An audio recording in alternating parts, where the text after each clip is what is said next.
রাসূল তো ১৫০০ বছর আগে বলে গিয়েছেন কিয়ামতের আগে হিন্দুস্তানে একটি যুদ্ধ হবে, যেটা গাজওয়াতুল হিন্দ, এবং এই যুদ্ধে অসংখ্য মুসলমান শহীদ হবে, কিন্তু মুসলমানরা বিজয়ী হবে। সুবহানাল্লাহ। আবার রাসূল বলেছেন আমার উম্মতের ২ দলকে আল্লাহ জাহান্নাম থেকে মুক্তি দিবেন। কয় দল? এটা নাসাঈ এবং তিরমিজি শরীফে হাদিস এসেছে। সাউবান রাদিয়াল্লাহু আনহু হাদিসটি বর্ণনা করেছেন। নবীজি বলেছেন ইসাবাতানি মিন উম্মতি আহরাজাহুম আল্লাহু মিনান নার। আল্লাহ নবী বলেছেন আমার উম্মতের ২টি দলকে আল্লাহ তাআলা জাহান্নাম থেকে মুক্তি দিয়েছেন। মানে আল্লাহ তাআলা তাদের কাছ থেকে কোনো হিসাব না নিয়ে, বিচার না করে আল্লাহ তাদেরকে জান্নাত দিয়ে দিবেন। সুবহানাল্লাহ। এই ২ দলে আমরা থাকতে চাই কি চাই না? এক দল হলো ইসাবাতুন তাগজুল হিন্দ, এক দল হলো যারা হিন্দুস্তানের বিরুদ্ধে যুদ্ধে অংশ নিবে। হিন্দুস্তানের বিরুদ্ধে যুদ্ধে অংশ নেওয়া প্রত্যেকটা মুমিনকে আল্লাহ তাআলা জাহান্নাম থেকে রক্ষা করে দিবে।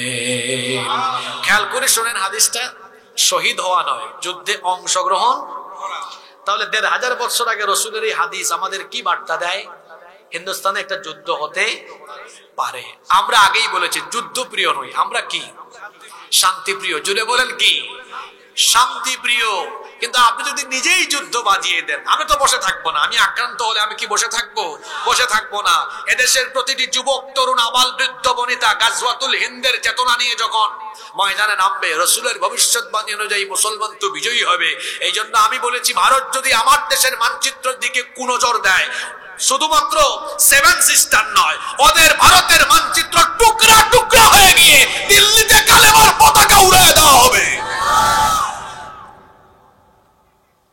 গাজওয়াতুল হিন্দ, এখানে অংশ নেওয়া প্রত্যেকটি মুসলমানকে আল্লাহ মাফ করে দিবেন। সুবহানাল্লাহ।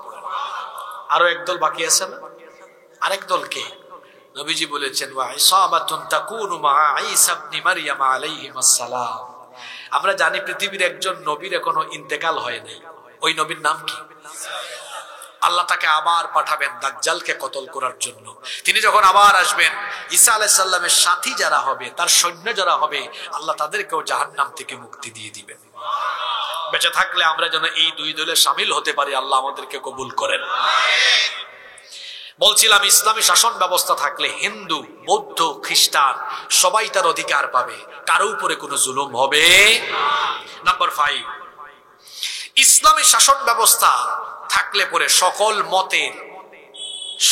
মতের সকল ধর্মের মানুষ তার মতামত স্বাধীনভাবে পেশ করতে পারবে। ধর্ম পালনে বাধা দেওয়া হবে না, কারণ ধর্মের ব্যাপারে তো কোনো জোর জবরদস্তি নেই। লা ইকরাহা ফিদ্দীন, ধর্মের ব্যাপারে কোনো জোর জবরদস্তি নেই। লাকুম দীনুকুম ওয়ালিয়া দীন।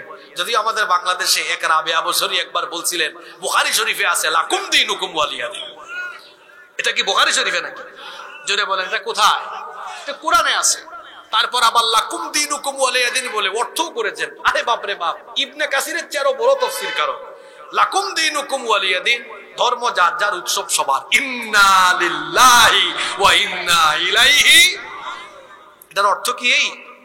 আরে বাপরে বাপ, কত কুতুব আমার দেশে মাঝে মাঝে পাওয়া যায়। নারায়ণগঞ্জে এক কুতুব পাওয়া গেছে, রাতে 70 রাকাত তাহাজ্জুদ পড়ে। আপনারা শোনেন নাই? তার এই কথা সত্য না মিথ্যা আমরা জানি না। যদি সত্য হয় তো একদিকে রাতে তাহাজ্জুদও মারে, আবার দিনের বেলা সারাদিন সমান তালে মানুষ মারে, অন্যায় করে, অপকর্ম করে। আছে না নাই? লাকুম দীনুকুম ওয়ালিয়া দীন, তোমার ধর্ম তোমার, আমার দিন আমার। তোমার ধর্ম তুমি পালন করো, আমার ধর্ম আমি পালন করব। ধর্ম যার, উৎসব। যদি ইসলামী শাসন ব্যবস্থা কায়েম হয়, প্রতিটি মানুষ তার ধর্ম পালন করবে, প্রত্যেককে তার ধর্ম পালনের সুযোগ দেওয়া হবে। আমরা কি দেখেছি? মানুষের তৈরি করা, মানুষের বানানো আইন যে সমাজে থাকে, সেখানে নিজেদেরকে তারা ধর্ম নিরপেক্ষ দাবি করলেও দেখা যায় তারা আসলে নিরপেক্ষ থাকে না। তারা দেখা যায় কোরআন, সুন্নাহ বা মুসলমানদের অনুষ্ঠানগুলোতে অনেক সময় শর্ত লাগায়া বাধা বিঘ্নতা সৃষ্টি করে, আর সবকিছু সমান তালে চালু রাখে। আমি কি ভুল বলেছি নাকি? গত 15 বছর কোরআনের মাহফিল অনায়াসে করতে পেরেছেন। আজকের মাহফিলের জন্য অনুমতি লাগছে নাকি? তবে বাংলাদেশে এখন দেখি নতুন নতুন অনেক জায়গায় শুরু হয়েছে। অনেক ব্যক্তি বলে আমাদের থেকে অনুমতি নিতে হবে। জুলাই আগস্টের কারবার দেখেন না আপনি, তাই না? এই বাংলাদেশে ফেসিবাদ যদি আবার মাথা চাড়া দিয়ে উঠার চেষ্টা সমাজ ভেঙে চুরে তছনছ করে দিবে। সুযোগ থাকতে সাধু সাবধান হয়ে যাও, নইলে খবর আছে না নাই। নাম্বার 6, ইসলামী শাসন ব্যবস্থা কেন দরকার? ইসলামী শাসন ব্যবস্থা থাকলে অন্যায় অপরাধ থাকবে না, অন্যায় অপরাধ কমে যাবে। কারণ আপনি যখন আল্লাহর দেওয়া আইনের ভিত্তিতে বিচার ফয়সালা করবেন, কোনো অন্যায় থাকবে না, চুরি থাকবে না, ডাকাতি থাকবে না, লুটপাট থাকবে না, ধর্ষণ থাকবে না, গুম থাকবে না, খুন থাকবে না। আল্লাহর দেওয়া বিচার ব্যবস্থা যখন প্রতিষ্ঠিত হবে, সমাজে অন্যায় অপরাধ কমে যাবে ইনশাআল্লাহ। নাম্বার 7 নাম্বার, এখানে অনেকে বেকার আছে না, বেকার কোনো কিছু করে না। ইসলামী শাসন ব্যবস্থা কায়েম হলে সবচেয়ে বেকারদের লাভ বেশি। এদিকে তাকান, আজকের কথাগুলো যারা মিস করবেন, মারাত্মক কিছু মিস করবেন। ইসলামী শাসন ব্যবস্থা কায়েম হলে সমাজে দেশে একজন গরিব মানুষ থাকবে না। আমার দিকে তাকান, ফর্মুলা দিয়ে যাচ্ছে। আমি তো গলার জুড়ে গলাবাজি করে যাচ্ছি না, আপনাকে আমি কোরআন হাদিস দিয়ে এবং বাস্তবতা দিয়ে বুঝাই যাব। আমার দেশে গরিব মানুষ আছে না নাই? আপনার সমাজের, আপনার দেশের দারিদ্রতা, বেকারত্ব দূর করার জন্য আল্লাহ যাকাত ভিত্তিক অর্থনীতির ফর্মুলা দিয়েছে। আমার দেশের শতকরা 99 জন মানুষ, কতজন? 99 জন মানুষ যাকাত দেওয়ার সিস্টেম জানে না। তারা মনে করে যাকাত দান সৎকার মতো, এজন্য মানুষ ডেকে এনে 200 টাকা, 300 টাকা, 500 টাকা দিয়ে দেয়। যাকাতের শাড়ি কিনে, যাকাতের লুঙ্গি কিনে। কোন শাড়ি কোন লুঙ্গি যেটা বাজারের সবচেয়ে ফালতু, ব্যবহারের অনুপযোগী, এরকম কিনে তারপর দেয়। মিয়া সাহেব, যাকাত এরকম দিতে হয়। আপনারা কোন হুজুর বলছে, ওই হুজুররাও ধরে আনেন।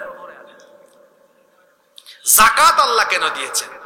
শয়তান যাকাতের বিপরীতে এনেতে সুদ ব্যবস্থা, আর আল্লাহ দিয়েছেন যাকাত ব্যবস্থা। যাকাত আল্লাহ দিয়েছেন যেন সমাজে যত বেকার আছে সব বেকারদের বেকারত্ব যেন কি হয়ে যায়, দূর হয়ে যায়। এজন্য আল্লাহ যাকাত দিয়েছেন। আচ্ছা দেখেন, মনে করেন আপনাকে আগে ছোট একটা উদাহরণ দিই, তারপর বড়। ছোটটা বুঝলে বড়টা বুঝবেন। আপনাদের গ্রামের নাম কি? গোবিন্দপুর। মনে করেন এই বছর গোবিন্দপুর কেন্দ্রীয় জামে মসজিদের উদ্যোগে এই গ্রামের যাদের উপর যাকাত ফরজ হয়েছে তাদের কাছ থেকে যাকাতের টাকা কালেকশন করে মসজিদের একটা ফান্ডে আনা হলো। বুঝতেছেন আপনারা? মনে করেন এই গ্রামে মোট 30-40 জন মানুষের উপর যাকাত ফরজ হয়েছে। হ্যাঁ যুবকরা শুনতেছো? খালি বাদাম খায় না, এই পয়েন্ট তোমাদের। তোমরা বেকার তো, বিয়ে করতে পারতেছো না, দেখো বেকারত্ব কিভাবে যাবে।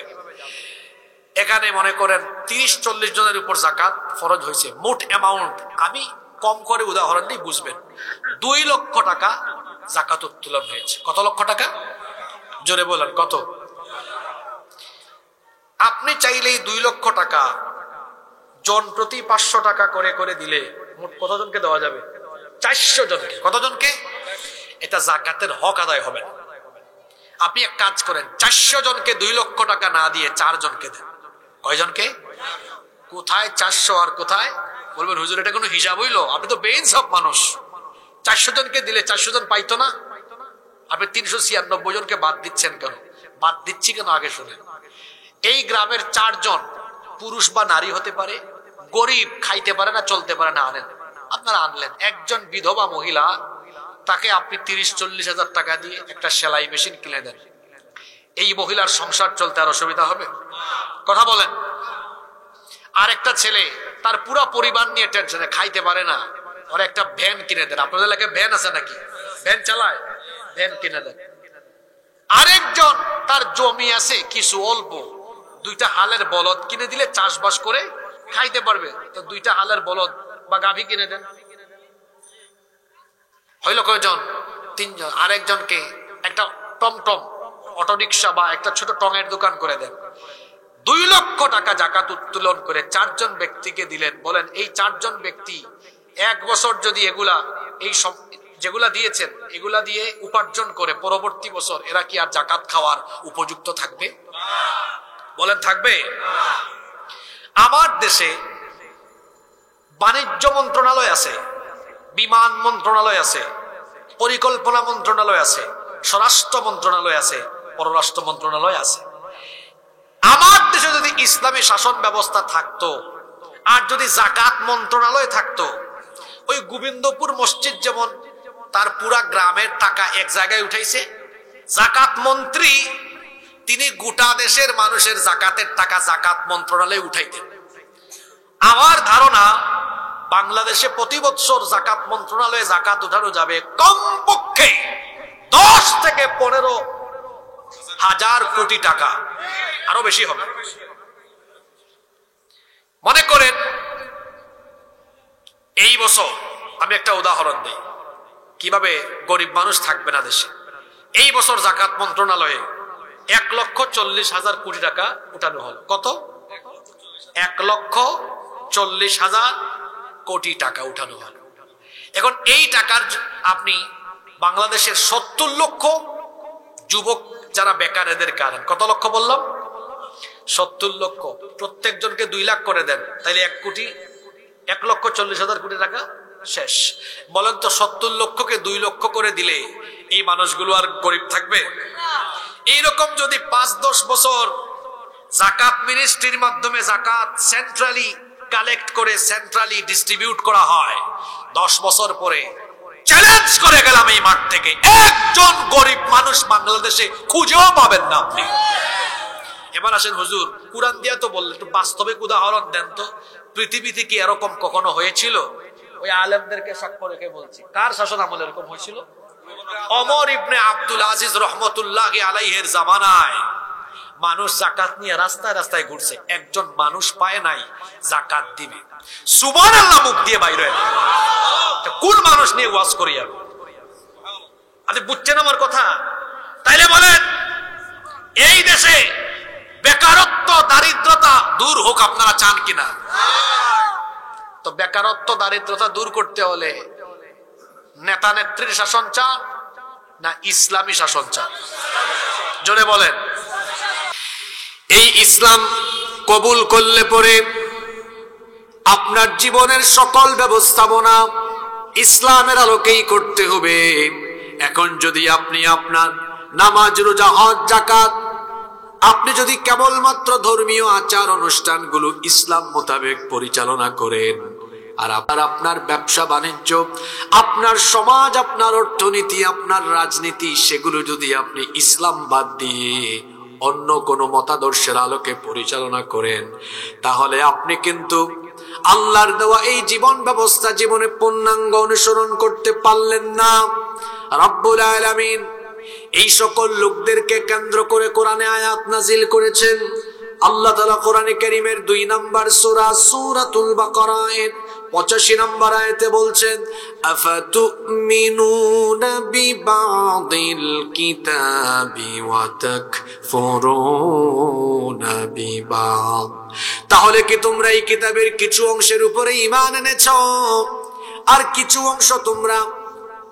অংশের সাথে তোমরা নাফরমানি করছো?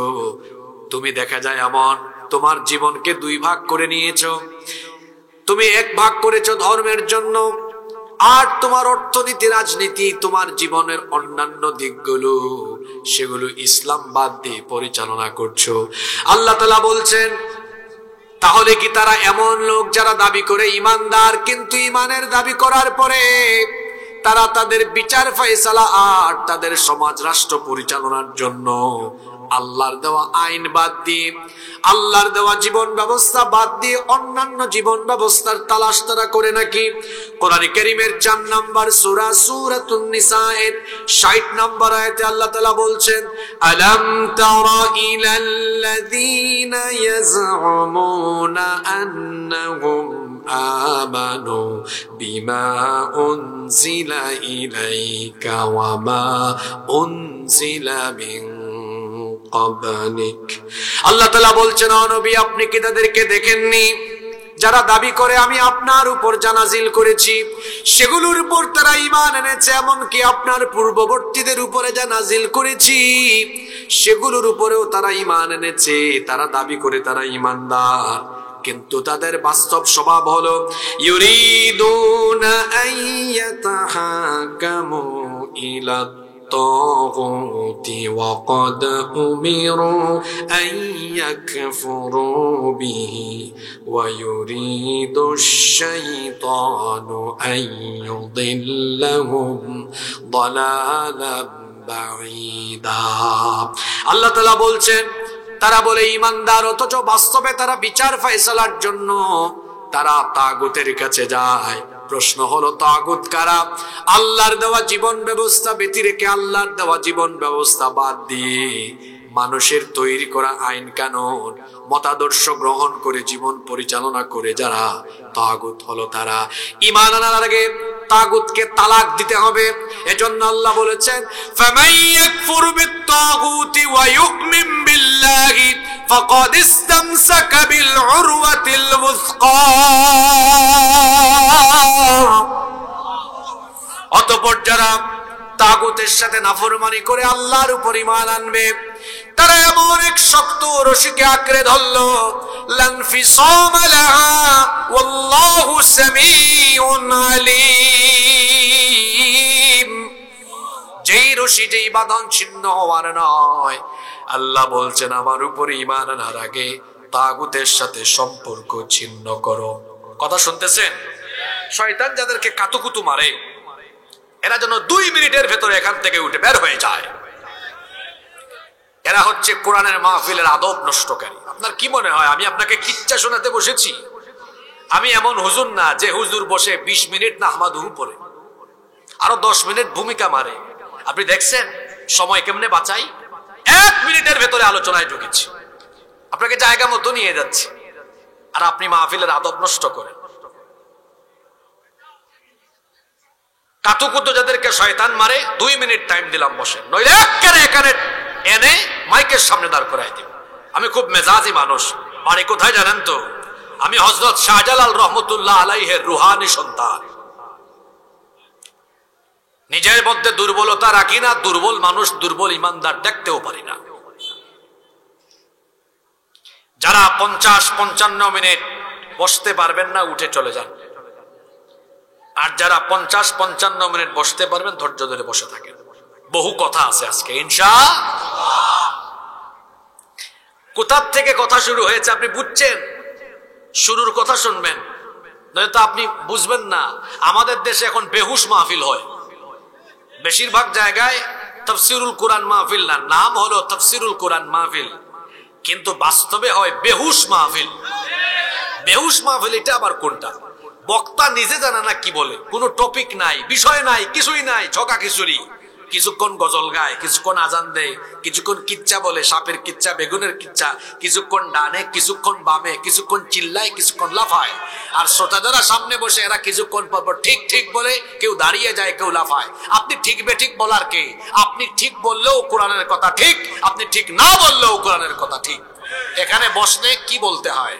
যখন আল্লাহর বরত্বের কথা শুনবেন হৃদয় থেকে বলে উঠবেন আল্লাহু আকবার। যখন ফজিলতের কথা শুনবেন বলবেন সুবহানাল্লাহ, সুবহানাল্লাহ, আল্লাহু আকবার। এগুলো বললে সওয়াব আছে না নাই? তো মাহফিলকে মাহফিলের মতো রাখেন, সার্কাস বানায়েন না। তো বেহুশ হয়ে বক্তা কথা বলে আর শ্রোতাও বেহুশের মতো শুনে। এই শ্রোতা মাহফিল শেষ করে বাহিরে গেলে মানুষ তাকে জিজ্ঞেস করে তুমি যে মাহফিলে গেলা কি শুনছো? কই বহুত কিছু শুনছি। কই ওয়াজ কেমন হয়েছে? কই খুব ভালো হয়েছে। কই হুজুরের অবস্থাকে কই ফাটাই ফেলছে একদম। কই তাই কি বলছে হুজুর? কই বহুত কিছু শুনছি, এখন কিছুই মনে নাই। এরকম বেহুশ বক্তা আর বেহুশ শ্রোতা, বেহুশ আয়োজক হয়ে একটু হুশের ভেতরে থাকে। কথা শুরু করেছি, আমাদের জীবনের সবচেয়ে বড় ভুল হলো ইসলামকে আপনি ধর্ম মনে করেছেন। ইসলাম কোনো ধর্ম নয়, ইসলাম হলো একটি জীবন ব্যবস্থা। এরপরে আয়াত ধরেছি, যারা ইসলামকে জীবন ব্যবস্থা মানে না এরা জীবনকে 2 ভাগ করেছে। কয় ভাগ করেছে? 1 ভাগ করেছে ধর্মের জন্য, আরেক ভাগ করেছে ধর্ম বাদ দিয়ে জাগতিক অন্যান্য কিছু পরিবার, সমাজ, রাষ্ট্র, অর্থনীতি, রাজনীতির জন্য। এদের পরিস্থিতি কেমন? এরা নামাজে কোরআন মানে, সমাজে কোরআন। এরা জীবনকে এমন ভাবে ভাগ করেছে, কোরআনকে শুধু তেলাওয়াতে সীমাবদ্ধ রেখেছে, কোরআনের শিক্ষা তাদের জীবনে তারা প্রতিফলিত করে না। দেখা যায় তাদের বাড়িতে বিবাহের অনুষ্ঠান হয়, হুজুরকে ডেকে এনে বিবাহের খুতবা দেওয়ায়। হুজুর যখন বিবাহের খুতবা দেন, খুতবার ভেতরে তিনি কোরআনের কিছু আয়াত তেলাওয়াত করেন।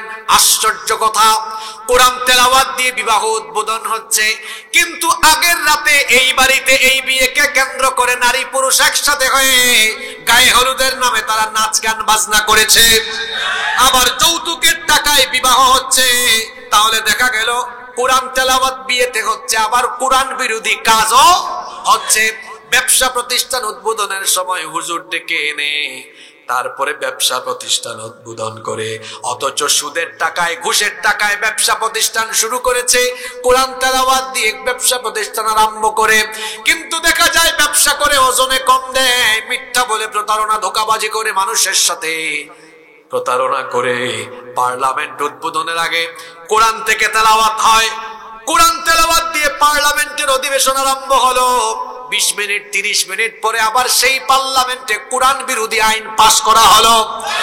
এইভাবে সকল জায়গায় মুসলমান কোরআনকে তিলাওয়াতে সীমাবদ্ধ রেখে কোরআন বিরোধী কাজ কারবার বাস্তবে করে। যারা নিজেকে ইমানদার মুসলমান পরিচয় দেয়, এরা আদৌ ইমানদার হতে পারেনি, এরা হলো ইমানদার নামের টাটকা মুনাফিক।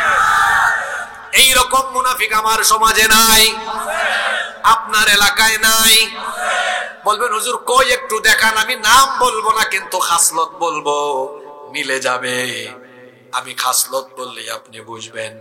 যারা বাস্তব জীবনে আল্লাহর দেওয়া জীবন ব্যবস্থাকে গ্রহণ করতে পারেনি, কোরআন এদের নাম দিয়েছে মুনাফিক। জোরে বলেন, কোরআন এদের নাম দিয়েছে কি? মুনাফিক হলো একটা ডেঞ্জারাস ক্যারেক্টার, এটা বড় সেনসিটিভ ক্যারেক্টার। কেন আমি ডেঞ্জারাস বললাম? কেউ যদি আমাকে বলে হুজুর আমি হিন্দু দেখবো, কোথায় যাব? বলবো আমাদের প্রতিবেশী দেশে যান, কোটি কোটি হিন্দু সেখানে আছে না নাই? কেউ যদি বলে হুজুর আমি বহু খ্রিস্টান দেখবো, কোথায় যাব? বলবো ইংল্যান্ডে আমেরিকায় যান। কেউ যদি বলে হুজুর আমি বৌদ্ধ দেখবো, বলবো চীন বা মিয়ানমারে যান। কেউ যদি বলে হুজুর আমি ইহুদি দেখবো, কোথায় যাব? আমি বলবো ইসরায়েলে যান। কেউ যদি এখন প্রশ্ন করে বসে হুজুর আমি মুনাফিক দেখবো, কোথায় যাব? শুনতেছেন আপনারা? মুনাফিক দেখতে চাইলে কোথায় যাবেন? বাংলাদেশে যাওয়া লাগবে না গো ভাই, এই গ্রামে এমনকি এই প্যান্ডেলের আশেপাশে মুসলমানের সুরত ধারণ করে মুনাফিক ঘাপটি মেরে বসে আছে। মুসলমান আছে যেখানে মুনাফিক আছে। এখন বলবেন হুজুর মুনাফিক আমি চিনতাম কেমনে? আসেন আপনারে কোরআনের আয়াত দিয়ে বলে দেই। আপনার গ্রামের গোবিন্দপুর কেন্দ্রীয় মসজিদে হুজুর জুমার দিনে বয়ান করলেন। আমার সম্মানিত মুসল্লিবৃন্দ, আল্লাহর দেওয়া কোরআন দিয়ে আমাদের গোবিন্দপুর মসজিদ চলবে। সবার আগে সভাপতি হাত তুলে, সেক্রেটারি, ক্যাশিয়ার, মুসল্লি সবাই হাত তুলে বলে হুজুর আমরা আপনার সাথে একমত, কোরআন দিয়ে আমাদের মসজিদ চলুক। হুজুর যদি খুশি হয়ে পরবর্তী পয়েন্টে বলেন যে আল্লাহর আইনে মসজিদ চলবে, সে আল্লাহর আইনে সমাজ চলবে, সে আল্লাহর আইনে দেশ চলবে, এই কথা বলা মাত্রই দেখবেন মসজিদের ভেতরে আবুল কালাম আব্দুল সালাম নামের অনেক মুসলমান চেহারা কালো করে হুজুরের চাকরি খাওয়ার জন্য উঠে পড়ে লেগে যাবে। কি গো, একটু আগে না আপনারা সবাই পক্ষে ছিলেন, এখন আবার চেহারা কালো হইল কেন? কথা বোঝা যায়? মসজিদে কোরআনের আইন চায়, সমাজে রাষ্ট্রে কোরআনের আইন। আমার দেশে অনেক মানুষ এমন আছে যারা ধর্মে কর্মে কোরআন মানবে, সমাজে রাষ্ট্রে কোরআন মানতে চায় না। কেন? সমাজে রাষ্ট্রে যদি কোরআনের আইন প্রতিষ্ঠা হয় তাহলে তারা টেন্ডারবাজি করতে পারবে না, চুরি করতে পারবে না, ডাকাতি করতে পারবে না, লুচ্চামি করতে পারবে না, বদমাশি করতে পারবে না। এজন্য আমার ভাষায় আমি বলি, অন্যায় আর অপরাধ জগৎকে নেতৃত্ব দেয় যারা কোরআনের আইনের প্রতিষ্ঠা হোক চায় না তারা। কারণ কোরআনের আইন প্রতিষ্ঠা হলে অত টেন্ডারবাজি করতে পারবে না, অত রোডের জায়গায় বাস দিতে পারবে না, অত চুরি বাটপারি করতে পারবে। সম্মানিত ভাইয়েরা, তাহলে আমরা কি মুনাফিক হয়ে মরবো না ইমানদার হয়ে মরবো? জোরে বলেন, কি হয়ে মরবো? ইমানদার হয়ে মরতে হলে ইসলামকে জীবন ব্যবস্থা হিসেবে গ্রহণ করতে হবে। পারবেন? ইসলামী জীবন ব্যবস্থা যে ব্যক্তি কবুল করবে সেই ব্যক্তি ইসলামী শাসন ব্যবস্থাও চাইবে। আপনারা শাসন ব্যবস্থা ইসলাম চান কি চান না? জোরে বলেন, চান কি চান না? নাকি মসজিদে আল্লাহর আইন থাকুক আর শাসন ব্যবস্থায় মানুষের আইন থাকুক? এটা আপনারা চান? জমিন কার? এই জমিন কেমনে চললে ভালো হবে এটা আমরা ভালো জানবো না আল্লাহ ভালো জানেন? সবাই একমত? তাহলে এই জমিনের জন্য মানুষের আইন কল্যাণকর না আল্লাহর আইন কল্যাণকর? জোরে বলেন, কার আইন কল্যাণকর? আপনারা সবাইকে আল্লাহর আইন চান? কেন আপনারা আল্লাহর আইন চান? কেন আল্লাহর আইন দরকার? ইসলামী শাসন ব্যবস্থা কেন দরকার? এর লাভজনক 10টা দিক আজকে আমি আপনাদের সামনে তুলে ধরব ইনশাআল্লাহ। আজকে শুধু গলাবাজি চাপাবাজি হবে না, বুঝার মতো উপলব্ধি করার মতো কিছু কথা আজকে বলে যাব।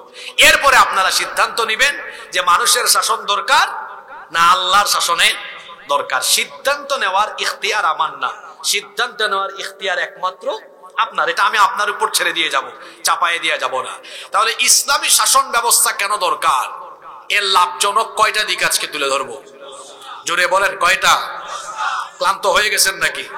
আরো জোরে বলেন কয়টা?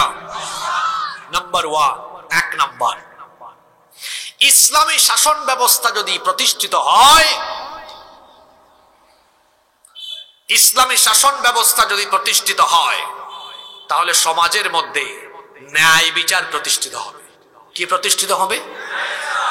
ইসলামী শাসন ব্যবস্থায় বিচারের নামে কোনো অবিচার আছে নাকি? বিচারের নামে কোনো অবিচার নাই। মানুষের তৈরি করা শাসন ব্যবস্থার মধ্যে দেখা যায় সে তার নিজের ক্ষমতা ধরে রাখার জন্য, সে তার আধিপত্য বিস্তারের জন্য অনেক সময় নিরপরাধী ব্যক্তিকে অপরাধী বানিয়ে সাজা দিতে পারে না। দেখা যায় অপরাধ করে নাই, নিরপরাধ ব্যক্তিকে মিথ্যা মামলা দিয়ে জেলখানায় ঢুকায়া তাকে দিনের পর দিন জেল খাটাতে পারে। তার আদর্শের বিরোধী হলে পরে মিথ্যা অভিযোগে অভিযুক্ত করে তাকে ফাঁসি দিয়ে মেরেও ফেলতে, কারণ আইন তার হাতে। কিন্তু ইসলামী শাসন ব্যবস্থা যেই সমাজে থাকে সেখানে বিচারের নামে মানুষের উপরে কোনো অবিচার হয় না, বিচারের নামে কোনো জুলুম হয় না, কারণ সেখানে বিচার ফয়সালা করা হয় কার দেওয়া আইনের ভিত্তিতে। আরো জোরে বলেন কার?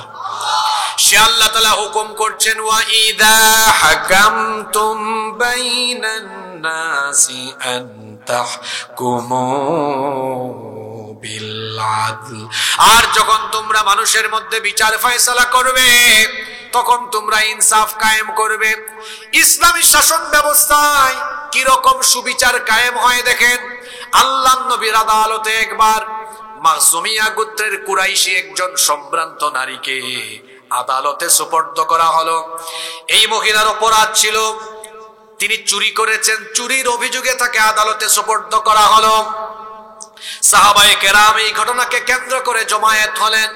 সাহাবীরা পরামর্শ করছেন, এত নামি দামি বংশের একজন নারী, এত নামি দামি বংশের মহিলা, আল্লাহর নবী যদি এই মহিলার ব্যাপারে বিচার করতে গিয়ে কোরআন থেকে রায় দিয়ে তার ডান হাত কেটে ফেলার আদেশ দিয়ে দেন, ওই বংশের মান ইজ্জত কিছুই থাকবে না।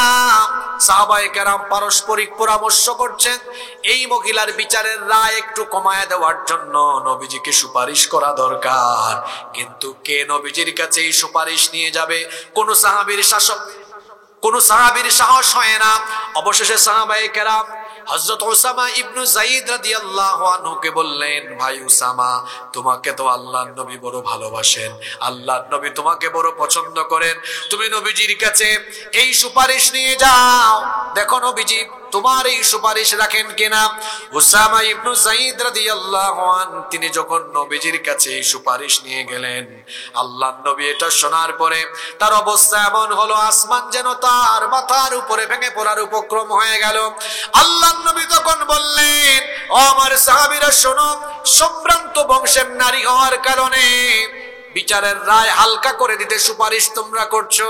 ও আমার সাহাবীরা শোনো, আজকে যদি আদালতে এই নারী না হয়ে যদি আমার নিজের কলিজার টুকরা মেয়ে ফাতেমা আদালতের কাঠগড়ায় দাঁড়াতো, আমি বিচার করতে গিয়ে স্বজনপ্রীতি করতাম না, কোনো দয়া মায়া দেখাতাম না, বরং ন্যায় বিচারের রায় দিয়ে তারপরে আমি হাত কাটার জন্য জল্লাদকে দায়িত্ব দিতাম না, আমি বাপ হয়ে নিজেই আমার মেয়ের হাত কেটে ফেলে দিতাম। আল্লাহু আকবার বলেন।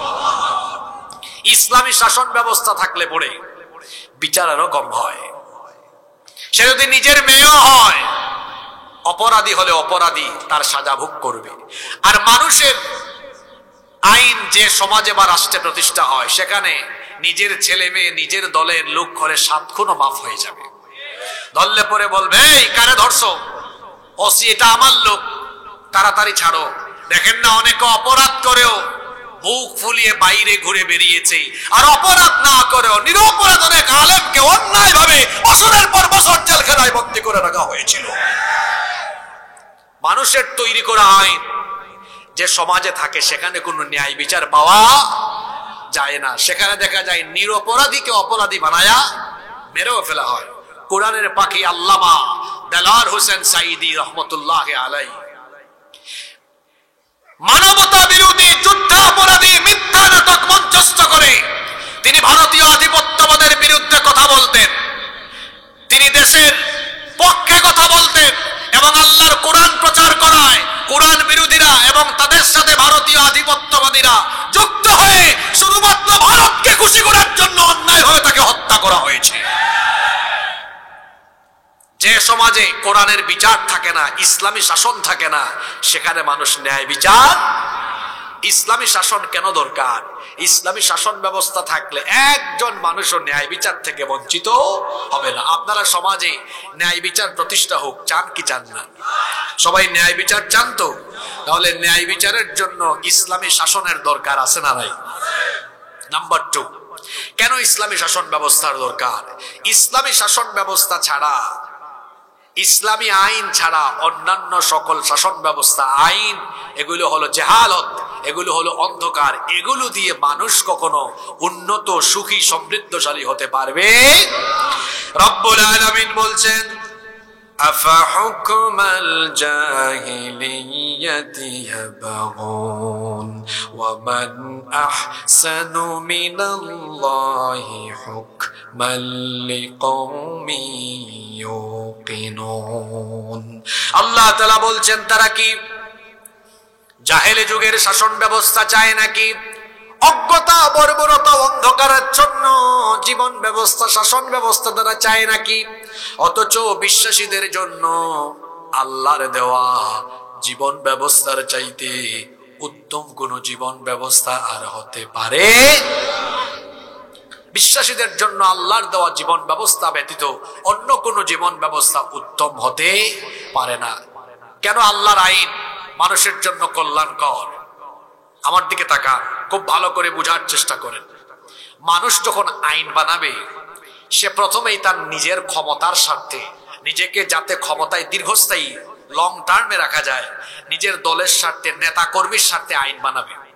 এমন ভাবে আইনটা বানাবে যাতে করে তার দলের মানুষ খুশি থাকে, তার ক্ষমতার স্বার্থে ক্ষমতাটা যেন দীর্ঘস্থায়ী করা যায়। কিন্তু আল্লাহ তাআলার আইনের ভেতরে কোনো ধরনের জটিলতা নাই, দুর্বলতা নাই, ত্রুটি বিচ্যুতি নাই। মানুষের তৈরি করা আইনের মধ্যে ত্রুটি থাকতে পারে, বিচ্যুতি থাকতে পারে, দুর্বলতা থাকতে পারে। ওই যে আমরা বলি মানুষ মাত্রই ভুল, মানুষ ভুল করতে পারে না। দেখা যাচ্ছে আইন রচনা করতে গিয়েও সে ভুল করতে পারে।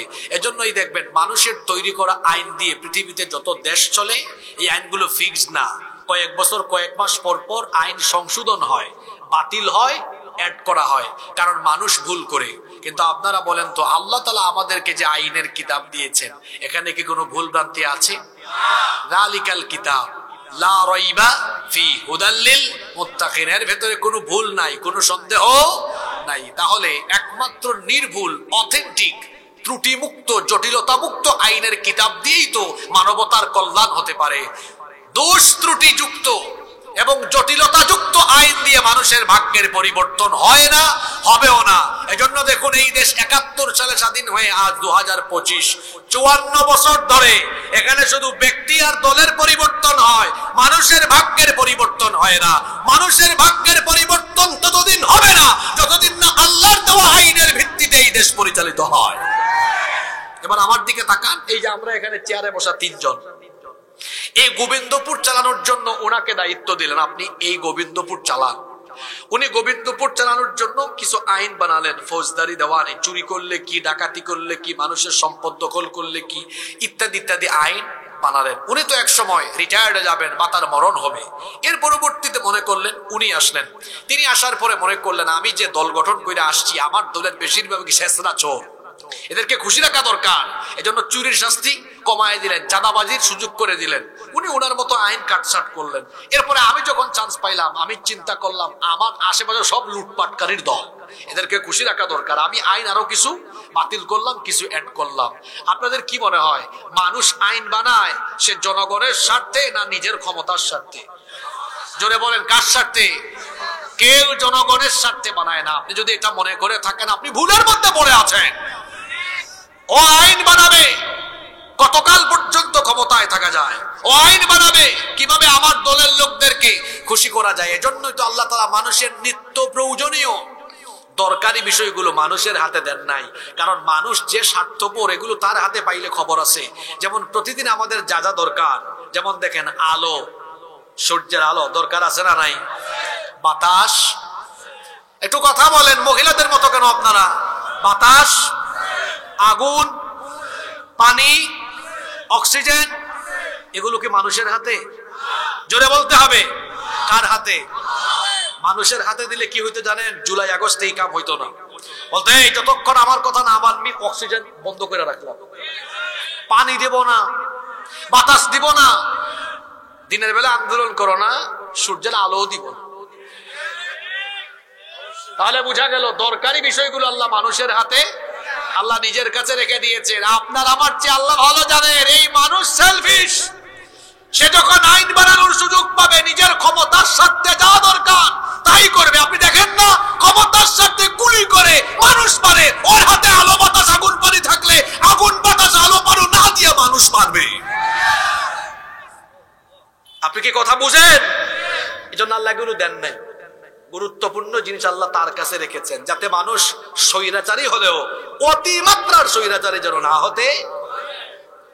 চিন্তা করেন তো, যদি ওইগুলো আল্লাহ দিতেন, আলো বাতাস আগুন পানি অক্সিজেন, নড়াচড়া করতে পারতেন, আপনি মাহফিল করবেন না? যখন অনুমতি আনতে যাইতেন, আপনারে বলতো তোরে অনুমতি দিব, তোর এলাকার বাতাস বন্ধ করে রাখ। ঠিক আছে কথা? এখন বুঝে শুনে নিরপেক্ষ মন মগজ নিয়ে এখানে বলেন। এখানে বিভিন্ন দলের মানুষ আছেন, দল বাদ দেন। এখন আমরা সবাই এক দল, আল্লাহর দল। এখন আমরা মুসলমান, আমাদের পরিচয় কি? মুসলমান। মুসলমান হয়ে নিরপেক্ষ মন মগজ নিয়ে বলেন তো, একজন মানুষ আইন প্রণয়নের সুযোগ পেলে সে আগে কার স্বার্থ বিবেচনা করবে? আগে নিজেরটা দেখবে, তারপরে কার? তার দলে, তার আশেপাশের লোকের, এরপরে সুযোগ পাইলে মানছে। এখন বলেন, এই রকম মানুষের বানানো স্বার্থবাদী আইন দিয়ে একটা দেশের কি উন্নয়ন হতে পারে? জোরে বলেন, পারে? 54 বছর ধরে আমাদের ভাগ্য বদলাবার কথা বলে বলে যারাই সুযোগ পেয়েছে, আমরা দেখেছি মানুষের ভাগ্য বদলায় নাই। প্রতিদিন তাদের পোশাক বদলায়, মোবাইল বদলায়, নতুন নতুন মডেলের গাড়ি কিনে গাড়ি বদলায়, বাড়ি বদলায়। মানুষের ভাগ্য আর বদলায় না। মানুষের ভাগ্য বদলাতে হলে জেনারেশন জি, যারা জুলাই আগস্টের বিপ্লব ঘটিয়েছে, তাদেরকে বুঝতে হবে মানুষের তৈরি করা আইন নয়, আল্লাহর দেওয়া আইন দিয়ে মানুষের ভাগ্যের পরিবর্তন হবে।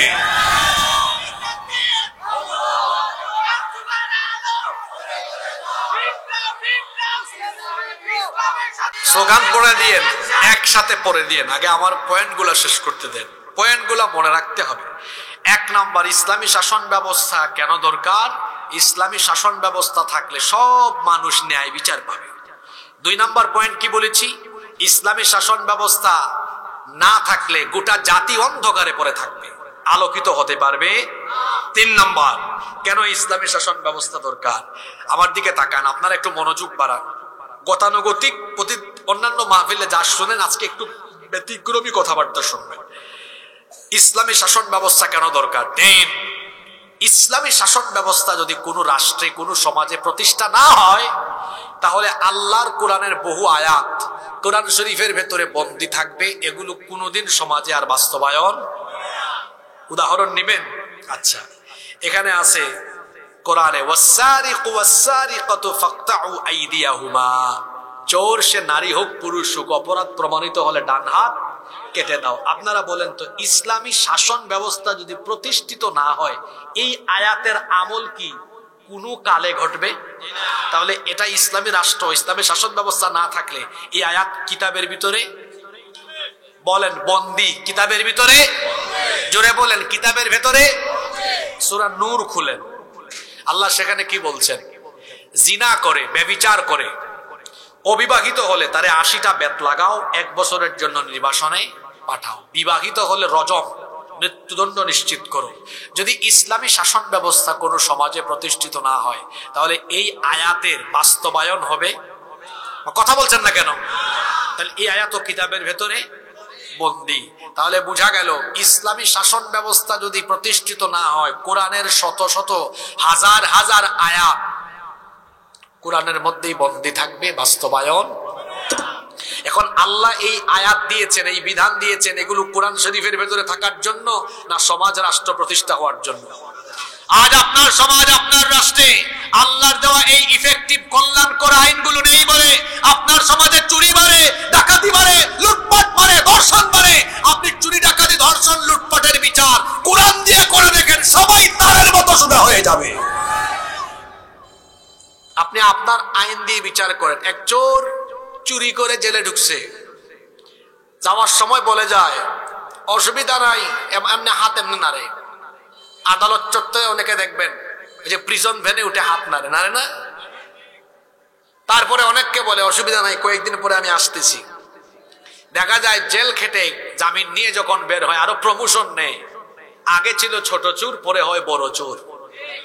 ঠিক আছে কথা? আপনি চুরির বিচার কোরআন দিয়ে করেন তো।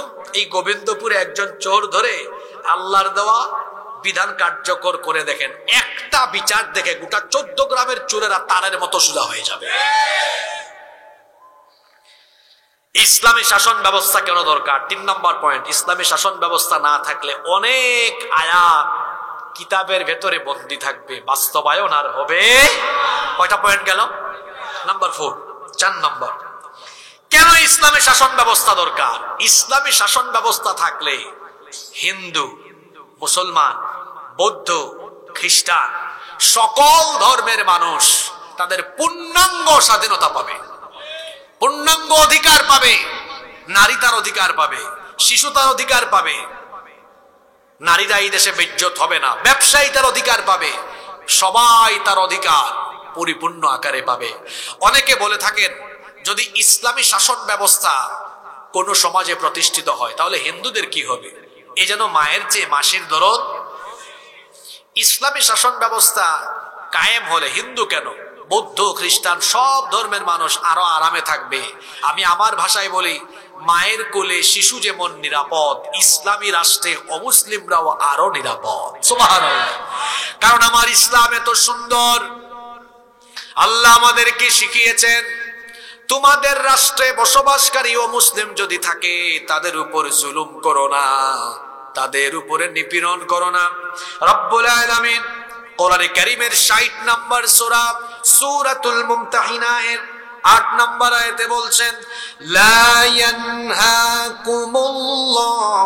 আনিল্লাযীনা লাম ইউকাতিলুকুম ফিদ الدين ولم يخرجوكم من دياركم أن تبروهم وتقسطوا إليهم إن الله يحب المقسطين।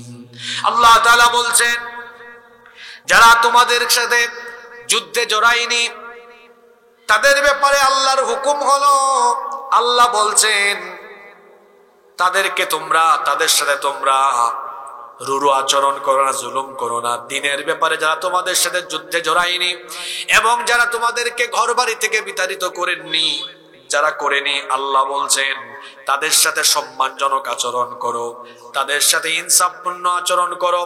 অমুসলিমদের সাথে অসম্মানজনক, বৈষম্যমূলক, জুলুম নির্যাতনমূলক আচরণ করো না।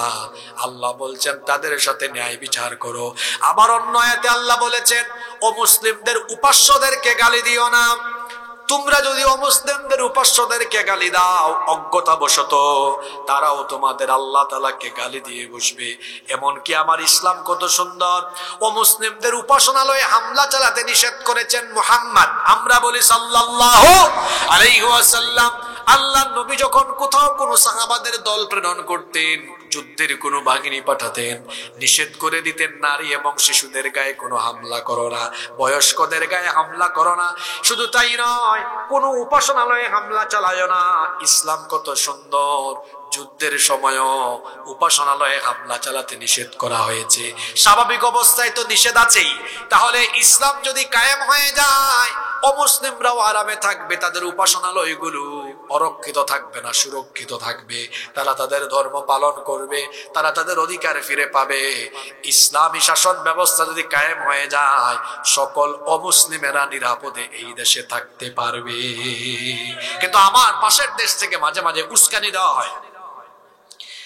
শুধু তাই নয়, দেশি বিদেশি শত্রুরা মাঝে মাঝে বলে যে যদি ইসলামী শাসন ব্যবস্থা কায়েম হয়ে যায়, মৌলবাদ জঙ্গিবাদ প্রতিষ্ঠা হয়ে যাবে, দেখা যাবে অমুসলিম যারা আছে এদের ঘরবাড়ি আর থাকবে না। আমি বলি নিজের চরকায় তেল দাও, সাম্প্রদায়িক সম্প্রীতির সবক আমাদেরকে দাও। আমার দেশে সাম্প্রদায়িক সম্প্রীতির যে উত্তম নজির আছে তা পৃথিবীর কোথাও। পাশের দেশ থেকে যারা আমাদেরকে সম্প্রীতির সবক দেয়, ওদের স্বভাব তো আপনারা জানেন। ওদের দেশে কি সম্প্রীতি আছে? কথা বলেন না কেন আপনারা? আমার দেশে অমুসলিমরা যারা সংখ্যালঘু হিসাবে আছে, তারা জামাইয়া ধরে আছে। এই দেশে কি সংখ্যালঘুদের উপরে মুসলমানরা কোনো নির্যাতন করে? কখনো আপনারা করবেন? কখনোই না। ইসলাম আমাদেরকে এটা শেখায়। যারা আমাদেরকে সম্প্রীতির সবক দেয়, ওদের স্বভাব আমরা জানি। গুজরাটে, সিকিমে, হায়দ্রাবাদে, কাশ্মীরে তোমরা কি অসভ্যতার নজির পেশ করেছো, তা গোটা পৃথিবীবাসী জানে।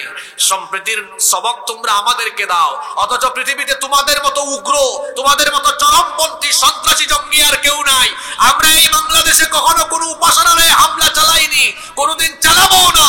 অথচ গুজরাটের কসাই নরেন্দ্র মোদীর নেতৃত্বে আমাদের শত শত বছরের ঐতিহ্য বাবরি মসজিদকে দখল করে রাম মন্দির বানিয়ে পৃথিবীর 200 কোটি মুসলমানদের কলিজায় তারা আগুন ধরিয়ে দিয়েছে।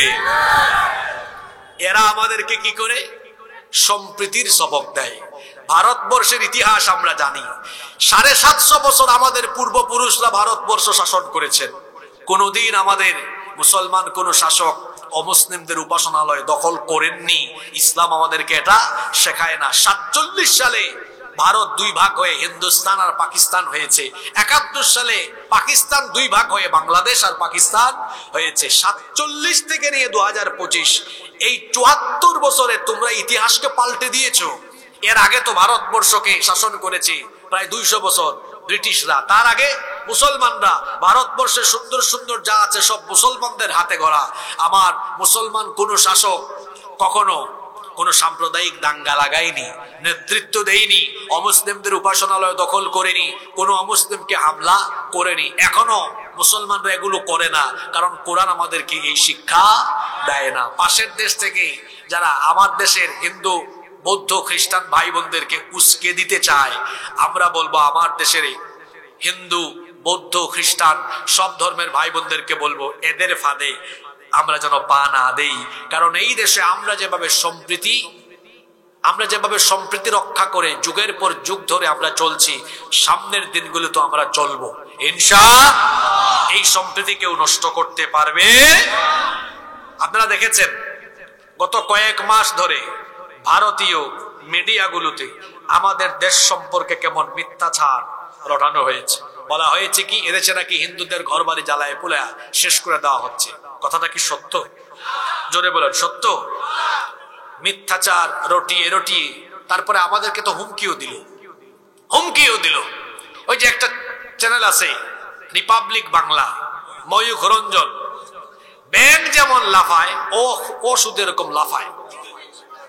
তারপরে ডিসপ্লের মধ্যে বাংলাদেশের মানচিত্র এনে বলে এই যে চট্টগ্রাম, রংপুর, সিলেট বাংলাদেশের চিকেন স্ন্যাক, আমরা এটা দখল করে ফেলবো। তা আমার বাড়ি তো সিলেটে, আমরা সিলেটে খুব মজা করে আঞ্চলিক ভাষায় বলি আও বা ইয়া হামাও হামাদির বাদে দেখ মা দরিয়া কিলা বাদাম দেই। বুঝছেন আপনারা? এটা আঞ্চলিক ভাষা। আও মানে আসো, আইয়া হামাও মানে ঢুকো, বাদের দরিয়া বাদাম দিব, বাদাম মানে সুপ হইব, খুব মাইর হইব। সিলেটের লোকদেরকে চিনো না?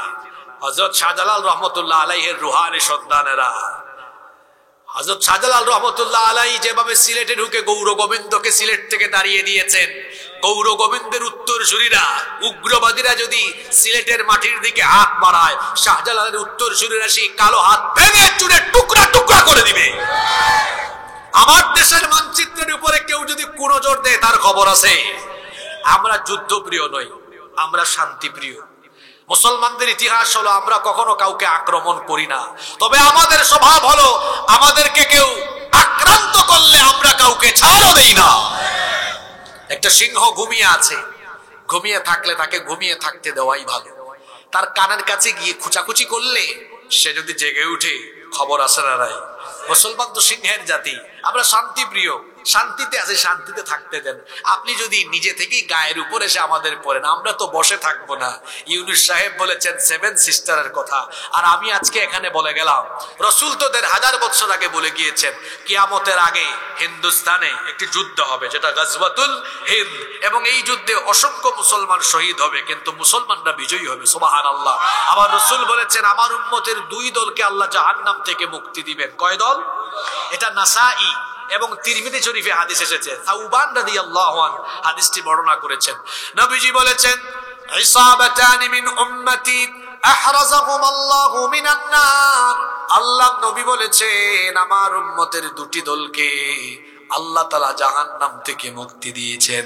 মানে আল্লাহ তাআলা তাদের কাছ থেকে কোনো হিসাব না নিয়ে, বিচার না করে আল্লাহ তাদেরকে জান্নাত দিয়ে দিবেন। সুবহানাল্লাহ।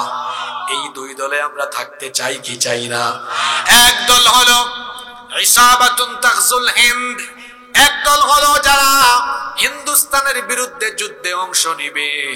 হিন্দুস্তানের বিরুদ্ধে যুদ্ধে অংশ নেওয়া প্রত্যেকটা মুমিনকে আল্লাহ তাআলা জাহান্নাম থেকে রক্ষা করে দিবে। খেয়াল করে শুনেন হাদিসটা, শহীদ হওয়া নয়, যুদ্ধে অংশগ্রহণ। তাহলে 1500 বছর আগে রসুলের এই হাদিস আমাদের কি বার্তা দেয়? হিন্দুস্তানে একটা যুদ্ধ হতে পারে। আমরা আগেই বলেছি যুদ্ধপ্রিয় নই, আমরা কি? শান্তিপ্রিয়। জুড়ে বলেন কি? শান্তিপ্রিয়। কিন্তু আপনি যদি নিজেই যুদ্ধ বাজিয়ে দেন, আমি তো বসে থাকবো না। আমি আক্রান্ত হলে আমি কি বসে থাকবো? বসে থাকবো না। এদেশের প্রতিটি যুবক, তরুণ, আবাল, বৃদ্ধ, বনিতা গাজওয়াতুল হিন্দের চেতনা নিয়ে যখন ময়দানে নামবে, রসুলের ভবিষ্যৎবাণী অনুযায়ী মুসলমান তো বিজয়ী হবে। এই জন্য আমি বলেছি ভারত যদি আমার দেশের মানচিত্রের দিকে কুনজর দেয়, শুধুমাত্র 7 সিস্টার নয়, ওদের ভারতের মানচিত্র টুকরা টুকরা হয়ে গিয়ে দিল্লিতে কালেমার পতাকা উড়িয়ে দেওয়া হবে। গাজওয়াতুল হিন্দ, এখানে অংশ নেওয়া প্রত্যেকটি মুসলমানকে আল্লাহ মাফ করে দিবেন। সুবহানাল্লাহ। আরো একদল বাকি আছে না? আরেক দলকে নবীজি বলেছেন ওয়া ইসাবাতুন তাকুনু মা ঈসা ইবনে মারইয়াম আলাইহিস সালাম। আমরা জানি পৃথিবীর একজন নবীর এখনো ইন্তেকাল হয় নাই। ওই নবীর নাম কি? আল্লাহ তাকে আবার পাঠাবেন দাজ্জালকে কতল করার জন্য। তিনি যখন আবার আসবেন, ঈসা আলাইহিস সালামের সাথী যারা হবে, তার সৈন্য যারা হবে, আল্লাহ তাদেরকেও জাহান্নাম থেকে মুক্তি দিয়ে দিবেন। বেঁচে থাকলে আমরা যেন এই 2 দলে শামিল হতে পারি। আল্লাহ আমাদেরকে কবুল করেন। বলছিলাম ইসলামী শাসন ব্যবস্থা থাকলে হিন্দু, বৌদ্ধ, খ্রিস্টান সবাই তার অধিকার পাবে, কারো উপরে কোনো জুলুম হবে। নাম্বার 5, ইসলামী শাসন ব্যবস্থা থাকলে পরে সকল মতের সকল ধর্মের মানুষ তার মতামত স্বাধীনভাবে পেশ করতে পারবে। ধর্ম পালনে বাধা দেওয়া হবে না, কারণ ধর্মের ব্যাপারে তো কোনো জোর জবরদস্তি নেই। লা ইকরাহা ফিদ্দিন, ধর্মের ব্যাপারে কোনো জোর জবরদস্তি নেই। লাকুম দীনুকুম ওয়ালিয়া দিন। যদি আমাদের বাংলাদেশে এক রাবিয়া বছরই একবার বলছিলেন, বুখারী শরীফে আছে লাকুম দীনুকুম ওয়ালিয়া দিন। এটা কি বুখারী শরীফে নাকি? জোরে বলেন, এটা কোথায়? এটা কোরআনে আছে। তারপর আবার লাকুম দীনুকুম ওয়ালিয়া দিন বলে অর্থও করেছেন। আরে বাপ রে বাপ, ইবনে কাসিরের চেয়েও বড় তাফসীর কারো। লাকুম দীনুকুম ওয়ালিয়া দিন, ধর্ম যার যার, উৎসব সবার। ইন্না লিল্লাহি ওয়া ইন্না ইলাইহি, এটার অর্থ কি এই? আরে বাপরে বাপ, কত কুতুব আমার দেশে মাঝে মাঝে পাওয়া যায়। নারায়ণগঞ্জে এক কুতুব পাওয়া গেছে, রাতে 70 রাকাত তাহাজ্জুদ পড়ে। আপনারা শোনেন নাই? তার এই কথা সত্য না মিথ্যা আমরা জানি না, যদি সত্য হয় তো একদিকে রাতে তাহাজ্জুদও মারে, আবার দিনের বেলা সারাদিন সমান তালে মানুষ মারে, অন্যায় করে, অপকর্ম করে। আছে না নাই? লাকুম দীনুকুম ওয়ালিয়া দীন, তোমার ধর্ম তোমার, আমার দিন আমার। তোমার ধর্ম তুমি পালন করো, আমার ধর্ম আমি পালন করব। ধর্ম যার, উৎসব। যদি ইসলামী শাসন ব্যবস্থা কায়েম হয়, প্রতিটি মানুষ তার ধর্ম পালন করবে, প্রত্যেককে তার ধর্ম পালনের সুযোগ দেওয়া হবে। আমরা কি দেখেছি? মানুষের তৈরি করা, মানুষের বানানো আইন যে সমাজে থাকে, সেখানে নিজেদেরকে তারা ধর্ম নিরপেক্ষ দাবি করলেও দেখা যায় তারা আসলে নিরপেক্ষ থাকে না। তারা দেখা যায় কোরআন সুন্নাহ বা মুসলমানদের অনুষ্ঠানগুলোতে অনেক সময় শর্ত লাগায়া বাধা বিঘ্নতা সৃষ্টি করে আর সবকিছু সমান তালে চালু রাখে। আমি কি ভুল বলেছি নাকি? গত 15 বছর কোরআনের মাহফিল অনায়াসে করতে পেরেছেন? আজকের মাহফিলের জন্য অনুমতি লাগছে নাকি? তবে বাংলাদেশে এখন দেখি নতুন নতুন অনেক জায়গায় শুরু হয়েছে। অনেক ব্যক্তি বলে আমাদের থেকে অনুমতি নিতে হবে। জুলাই আগস্টের কারবার দেখেন নাই আপনি, তাই না? এই বাংলাদেশে ফ্যাসিবাদ যদি আবার মাথা চাড়া দিয়ে উঠার চেষ্টা করে, সেটাকে যুব সমাজ ভেঙে চুরে তছনছ করে দিবে। সুযোগ থাকতে সাধু সাবধান হয়ে যাও, নইলে খবর আছে না নাই? নাম্বার 6, ইসলামী শাসন ব্যবস্থা কেন দরকার? ইসলামী শাসন ব্যবস্থা থাকলে অন্যায় অপরাধ থাকবে না, অন্যায় অপরাধ কমে যাবে। কারণ আপনি যখন আল্লাহর দেওয়া আইনের ভিত্তিতে বিচার ফয়সালা করবেন, কোনো অন্যায় থাকবে না, চুরি থাকবে না, ডাকাতি থাকবে না, লুটপাট থাকবে না, ধর্ষণ থাকবে না, গুম থাকবে না, খুন থাকবে না। আল্লাহর দেওয়া বিচার ব্যবস্থা যখন প্রতিষ্ঠিত হবে, সমাজে অন্যায় অপরাধ কমে যাবে ইনশাআল্লাহ। নাম্বার 7 নাম্বার, এখানে অনেকে বেকার আছে না? বেকার, কোনো কিছু করে না। ইসলামী শাসন ব্যবস্থা কায়েম হলে সবচেয়ে বেকারদের লাভ বেশি। এদিকে তাকান, আজকের কথাগুলো যারা মিস করবেন, মারাত্মক কিছু মিস করবেন। ইসলামী শাসন ব্যবস্থা কায়েম হলে সমাজে, দেশে একজন গরিব মানুষ থাকবে না। আমার দিকে তাকান, ফর্মুলা দিয়ে যাচ্ছে। আমি তো গলার জুড়ে গলাবাজি করে যাচ্ছি না, আপনাকে আমি কোরআন হাদিস দিয়ে এবং বাস্তবতা দিয়ে বুঝাই যাব। আমার দেশে গরিব মানুষ আছে না নাই? আপনার সমাজের, আপনার দেশের দারিদ্রতা, বেকারত্ব দূর করার জন্য আল্লাহ যাকাত ভিত্তিক অর্থনীতির ফর্মুলা দিয়েছে। আমার দেশের শতকরা 99 জন মানুষ, কতজন? 99 জন মানুষ যাকাত দেওয়ার সিস্টেম জানে না। তারা মনে করে যাকাত দান সৎকার মতো, এই জন্য মানুষ ডেকে এনে 200 টাকা, 300 টাকা, 500 টাকা দিয়ে দেয়। যাকাতের শাড়ি কিনে, যাকাতের লুঙ্গি কিনে। কোন শাড়ি কোন লুঙ্গি যেটা বাজারের সবচেয়ে ফালতু, ব্যবহারের অনুপযোগী, এরকম কিনে তারপর দেয়। মিয়া সাহেব, যাকাত এরকম দিতে হয়। আপনারা কোন হুজুর বলছে, ওই হুজুররাও ধরে আনেন। যাকাত আল্লাহ কেন দিয়েছেন? শয়তান যাকাতের বিপরীতে এনেতে সুদ ব্যবস্থা, আর আল্লাহ দিয়েছেন যাকাত ব্যবস্থা। যাকাত আল্লাহ দিয়েছেন যেন সমাজে যত বেকার আছে সব বেকারদের বেকারত্ব যেন কি হয়ে যায়, দূর হয়ে যায়। এই জন্য আল্লাহ যাকাত দিয়েছেন। আচ্ছা দেখেন, মনে করেন আপনাকে আগে ছোট একটা উদাহরণ দিই, তারপর বড়। ছোটটা বুঝলে বড়টা বুঝবেন। আপনাদের গ্রামের নাম কি? গোবিন্দপুর। মনে করেন এই বছর গোবিন্দপুর কেন্দ্রীয় জামে মসজিদের উদ্যোগে এই গ্রামের যাদের উপর যাকাত ফরজ হয়েছে, তাদের কাছ থেকে যাকাতের টাকা কালেকশন করে মসজিদের একটা ফান্ডে আনা হলো। বুঝতেছেন আপনারা? মনে করেন এই গ্রামে মোট 30-40 জন মানুষের উপর যাকাত ফরজ হয়েছে। হ্যাঁ যুবকরা শুনতেছো? তাহলে বাদাম খায় না, এই পয়েন্ট তোমাদের। তোমরা বেকার তো, বিয়ে করতে পারতেছো না, দেখো বেকারত্ব কিভাবে যাবে। এখানে মনে করেন 30-40 জনের উপর যাকাত ফরজ হয়েছে। মোট অ্যামাউন্ট, আমি কম করে উদাহরণ দিই বুঝবেন, 2 লক্ষ টাকা যাকাত উত্তোলন হয়েছে। কত লক্ষ টাকা? জোরে বলেন কত? আপনি চাইলেই 2 লক্ষ টাকা জন প্রতি 500 টাকা করে করে দিলে মোট কতজনকে দেওয়া যাবে? 400 জনকে। কতজনকে? এটা যাকাতের হক আদায় হবে না। আপনি এক কাজ করেন, 400 জনকে 2 লক্ষ টাকা না দিয়ে 4 জনকে দেন। কয়জনকে? কোথায় 400 আর কোথায়? বলবেন হুজুর এটা কোনো হিসাব হইলো? আপনি তো বেইনসাফ মানুষ। 400 জনকে দিলে 400 জন পাইতো না? আপনি 396 জনকে বাদ দিচ্ছেন কেন? বাদ দিচ্ছি কেন আগে শুনেন।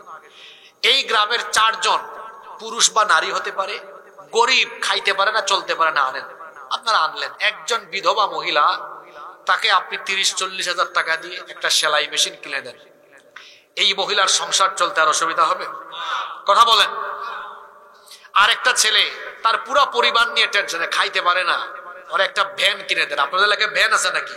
ভ্যান চালায়, ভ্যান কিনে দেন। আরেকজন, তার জমি আছে কিছু অল্প, 2টা হালের বলদ কিনে দিলে চাষবাস করে খাইতে পারবে, তো 2টা হালের বলদ বা গাভী কিনে দেন। হইল কয়জন? 3 জন। আরেকজনকে একটা টমটম, অটোরিকশা বা একটা ছোট টঙের দোকান করে দেন।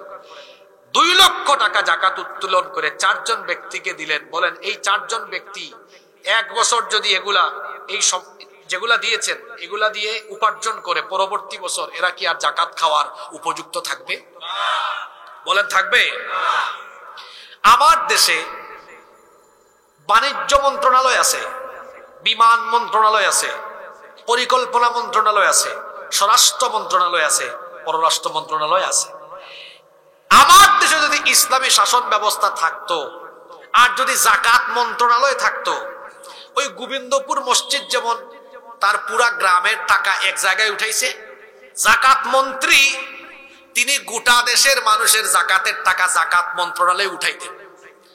আমার ধারণা বাংলাদেশে প্রতি বছর জাকাত মন্ত্রণালয়ে জাকাত উঠানো যাবে কমপক্ষে 10 থেকে 15 হাজার কোটি টাকা, আরো বেশি হবে।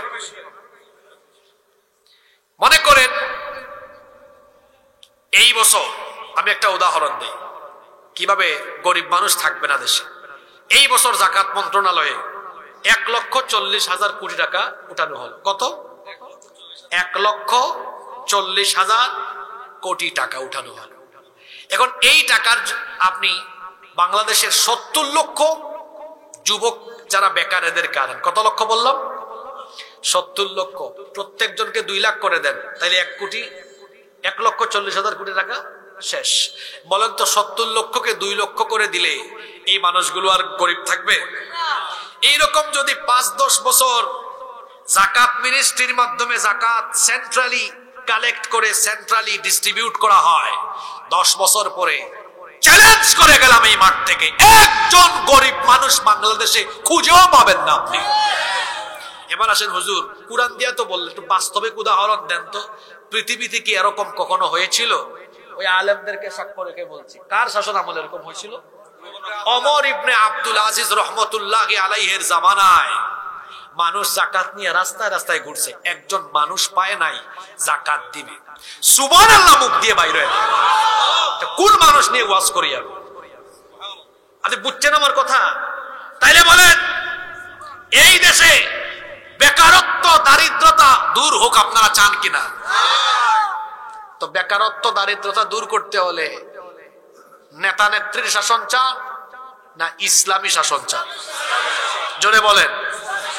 না চাইলেও আমার কিছু করার নাই, আমি তো জোর করে চাপাবো না। আমি আগেই বলছি, আমি কথা বলে যাব, সিদ্ধান্ত আপনারা যদি গরিব থাকতে চান, আরো আপনার দেশের মানুষ গরিব থাকতে, আপনারা যেমনি আছেন এমনি থাকেন, আমার কোনো আপত্তি। আর আপনারা যদি চান না আমরা ওই সোনালী যুগে ফিরে যাব, তো আসেন, আমি ফর্মুলা দিয়ে গেলাম। একজন মানুষ গরিব থাকবে, কয়টা বললাম? 7টা। বাকি আছে কয়টা? 10 মিনিট কি ধৈর্য হবে আপনাদের, নাকি ক্লান্ত হয়ে গেছেন? নাম্বার 8, ইসলামী শাসন ব্যবস্থা থাকলে শাসকও এমন হবেন যেই শাসকের মধ্যে বাড়ি করার, গাড়ি করার, সম্পদ করার খায়েশ থাকবে না, তার ভেতরে থাকবে আল্লাহর ভয়। আরে এমন দায়িত্ব পাইছি, না জানি এটার কারণে জাহান্নামে চলে যাই কিনা। আমার দেশে দেখা যায় দায়িত্ব কেউ পাইলে খুশি হয়, ফুলের মালা দেয় একজন আর একজনকে, অভিনন্দন জানায়, মনে হয় খুব খুশি। এবং দেখা যায় দায়িত্ব পাইলে আঙ্গুল ফুলে। কিরে বাটপার, তুই আঙ্গুল ফুলে কলা গাছ হইলি কেমনে? তুই মানুষের ডিউটি পালন করলে তোর তো এত কিছু হওয়ার কথা। সরকারি চাকরি করে গাড়ি বাড়ি হয়ে গেছে, তার সারা জীবনের বেতন একত্রিত করলেও তো একটা বাড়ি বানাতে পারবে কিনা সন্দেহ আছে। তার এটা হয়েছে কেমনে? আমি একটু ঠুটকাটা স্বভাবের মানুষ, তো যেটা বলি সোজা বলে ফেলি একদম। আপনি হয়তো অন্য ভাবেন যে হুজুরিটা কেমন জানে, যা বলে ডিরেক্ট, আসলেই তো তাই। আমার দেশে এক ব্যক্তির নাম বেনজির, তার নাম যেমন বেনজির, কামও করছে নজিরবিহীন। তার সারা জীবনের বেতন ভাতা রেশন বোনাস মিলায়া 1 কোটি সামথিং হয়েছে। তার সম্পত্তি আছে 2000 কোটি টাকা। খুব নেককার বান্দা, তাই না? কথা বলেন না কেন? ইসলামী শাসন ব্যবস্থা এই জন্য দরকার। ইসলামী শাসন ব্যবস্থা যদি থাকে,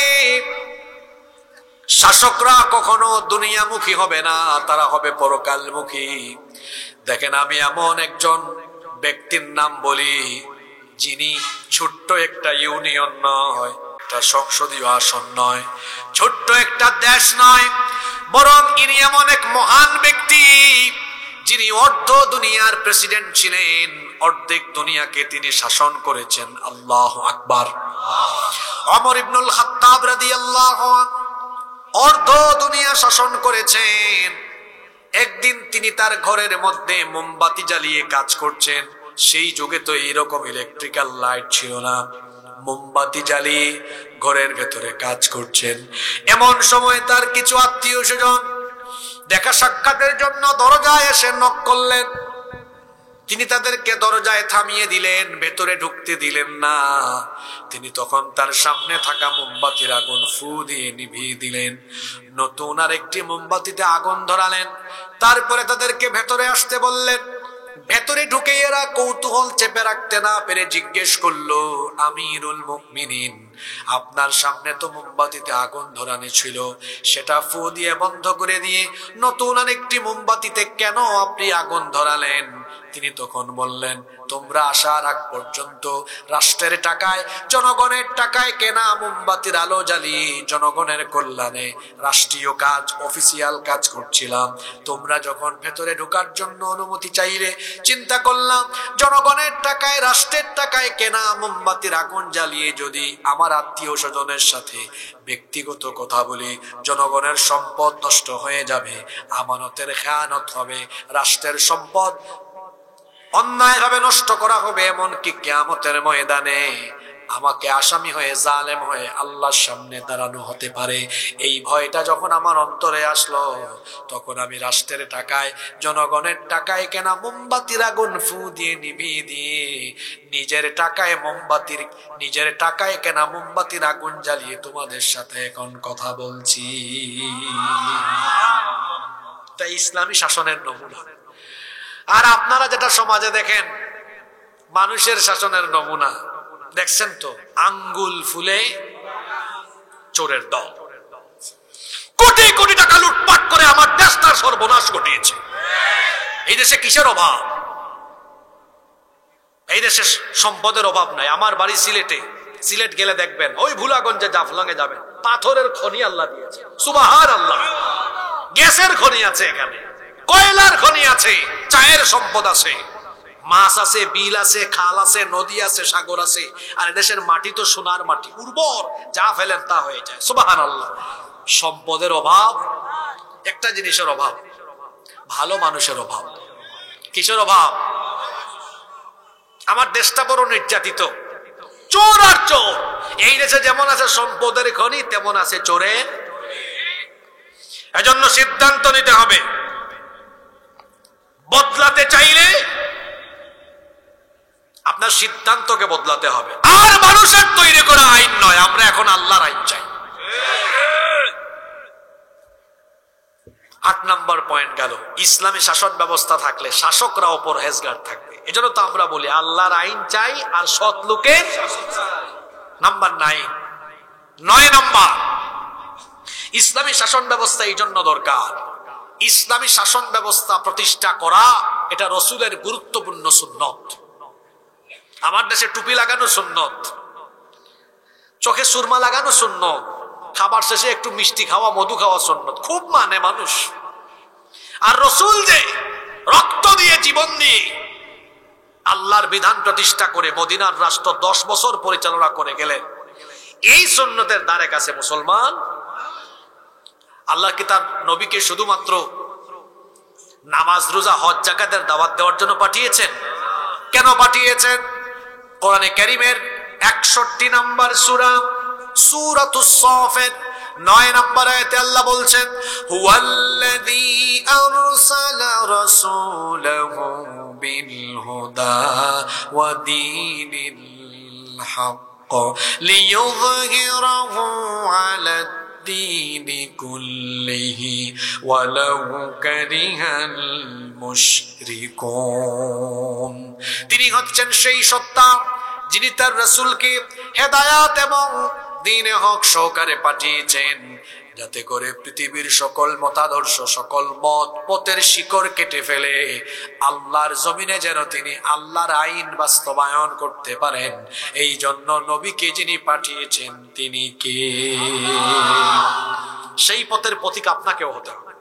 নাম্বার 10 এবং সর্বশেষ হলো ইসলামী শাসন ব্যবস্থা কি কারণে দরকার?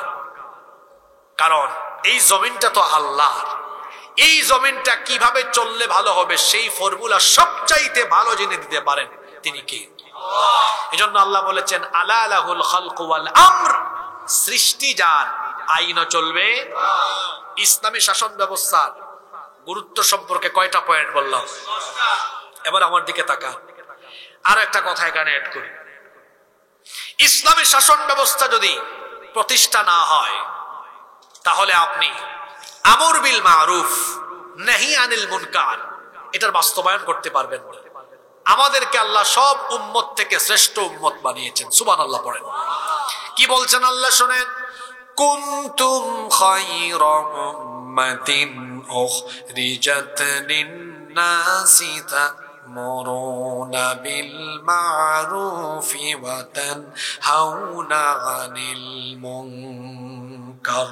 কুনতুম খায়রা উম্মাহ, তোমরা শ্রেষ্ঠ জাতি। উখরিজাত লিন-নাস, তোমাদেরকে মানুষের কল্যাণের জন্য বের করা হয়েছে। তোমাদের দায়িত্ব হলো তা'মুরুনা বিল মা'রুফ ওয়া তানহাউনা আনিল মুনকার, তোমরা সৎ কাজের আদেশ দিবে, অসৎ কাজে নিষেধ করবে। কথা বুঝে থাকলে বলেন, সৎ কাজের অনুরোধ না আদেশ? কথায় আছে শেষ ভালো যার সব ভালো তার। মনে হচ্ছে গুরুস্থানে বসে ওয়াজ করি। এটা গুরুস্থান না জিন্দাস্থান? 14 গ্রামের মানুষ তো এমন না, নাকি ভেজা সাইডে চলে আসছে আজকে আমি। ভিজা বুঝেন, ভিজা মানে ভিজা সাইডে চলে আসছে। 14 গ্রাম তো এরকম না। 14 গ্রামের মানুষ কথা বলে। বলছিলাম সৎ কাজের আদেশ না অনুরোধ? আলেমরা বসে আছেন, জিজ্ঞেস করেন তা'মুরুনা বিল মারুফ ওয়া তানহাউনা আনিল মুনকার। আল্লাহ আমরের সিগা দিয়েছে, আদেশ করো। বলেন তো বাংলাদেশে ইসলাম এখন অনুরোধের জায়গায় না আদেশের জায়গায়? বুঝে শুনে বলেন। এজন্য তো আপনারা 6 দফা 8 দফা 9 দফা 12 দফা পাঠ্যপুস্তকে এই জিনিস অসঙ্গতি, এটা বাদ দেওয়ার অনুরোধ। 6 দফা মেনে নেওয়ার অনুরোধ, 9 দফা মেনে নেওয়ার। তো কোরআন আর ইসলাম কি প্যাসেঞ্জারের সিটে থাকার জন্য এসেছে নাকি? এটা থাকবে ড্রাইভিং সিটে। আমরা আজ কোরআনকে ইসলামকে মসজিদে মাদ্রাসায় ওয়াজের মঞ্চে রেখে দিয়েছি বলে আমরা দেখা যায় এখন ইসলামের পক্ষে আদেশ করতে পারি না। অনুরোধ করি, আমরা দাবি নিয়ে যাই, অনুরোধ করি। ওই জায়গা পার্লামেন্ট, সেক্রেটারিয়েট আর বঙ্গভবন যেদিন কোরআনের দখলে আসবে, যেদিন সেখানে কোরআন রাখা যাবে, সেদিন অনুরোধ নয় আদেশ করে করে অন্যায়কে বন্ধ করে দেওয়া হবে।